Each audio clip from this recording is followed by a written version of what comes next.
I didn't speak. That was the hardest part. No shouting. No demands for answers. No asking why. Just silence. The night she admitted it. Cheating, betrayal, the end of us. It was like the world slowed. Every detail became etched in crystal clarity. Her eyes, once so familiar, looked foreign. They were still hers, same shape, same color. But something inside them had gone dark. There was guilt there, sure. But more than that, there was vacancy. An emptiness that told me she had already left me long before her mouth spoke the truth. That night wasn't a confession. It was a conclusion. Her last obligation. A final blow. And my heart. It wasn't ready for it. She said it wasn't planned. Her voice was flat, mechanical. Like betrayal could be accidental. Like falling into someone else's arms was just something that happened. Like tripping over a loose sidewalk stone. And still I said nothing. No outburst. No accusations.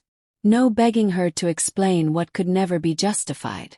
I didn't fall apart in front of her. I just looked at her.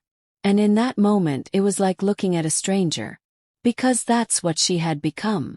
The woman I loved, the one I had pictured building a life with, growing old beside, sharing morning coffee and winter blankets, she died that night.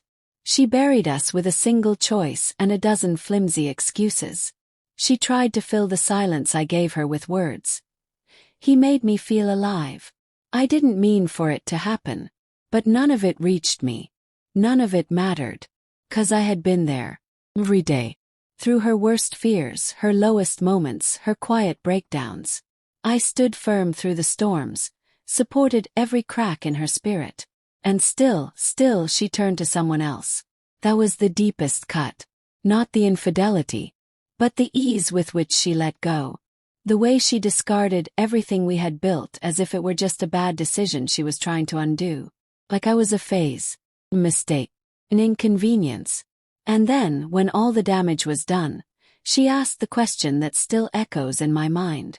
Can we still be friends? I met her eyes one last time and gave her the only truth I had left. I hope he was worth it. Then I walked out. No revenge. No slamming doors. No final plea. Just silence.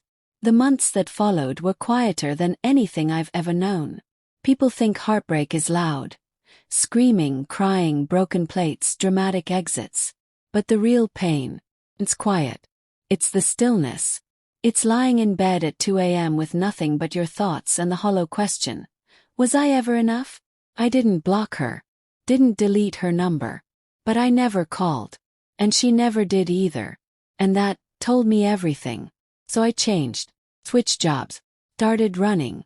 Started lifting. At first it was just motion, noise to drown the ache. But over time those motions turned into something real. Healing didn't arrive in some grand moment. It came in fragments, in scribbled journal pages, in early morning air, in long walks without music, in standing in front of a mirror whispering, "You're going to be okay." It was slow, uneven, but it was mine. Then came the knock. Sunday. Unexpected. And there she was, hair tied up, eyes swollen, skin pale. A wedding dress clutched in her arms like it weighed 100 pounds. "I couldn't do it," she said, voice barely there. She stepped inside without asking and sat on the edge of the couch. The dress draped across her lap like a ghost. "I was supposed to marry him today," she whispered. "He's still there waiting. But I couldn't go through with it." I just stared. Trying to process the moment. Trying to catch up. "I told myself I loved him," she said. "I told myself I moved on. But I never stopped thinking about you." Her voice cracked, and this time I didn't interrupt. "I lost you. I know I did. And I deserved it. But I've carried it every day since." I wanted to be cold. I wanted to say everything I'd screamed in my head 100 times when no one was listening. I wanted her to feel the silence she left me in. But I didn't. I just listened. Then she asked, "Do you hate me?" And I told her the only honest answer I had. "No. I just learned how to live without you. And that's what scares me."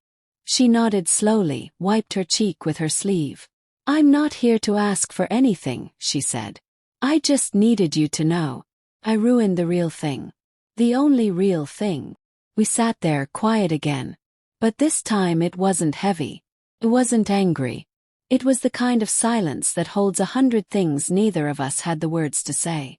Eventually she stood, folded the dress carefully, laid it on the table like an offering. Final apology. Then she left. And it didn't break me. Because I wasn't the man who needed her to stay anymore. That night, I sat back on the same couch, in the same quiet, staring at that dress. Not as a symbol of love lost, but as a symbol of something else, survival. She came back not for forgiveness, not for redemption, but because regret always tries to find its way home. And for a time I had been her home. But I built something since then. A life no longer built around someone else's presence. Quiet strength. A deeper kind of wholeness. I don't know where she is now. I don't know if someone ever saw her in that dress. And honestly, I don't need to.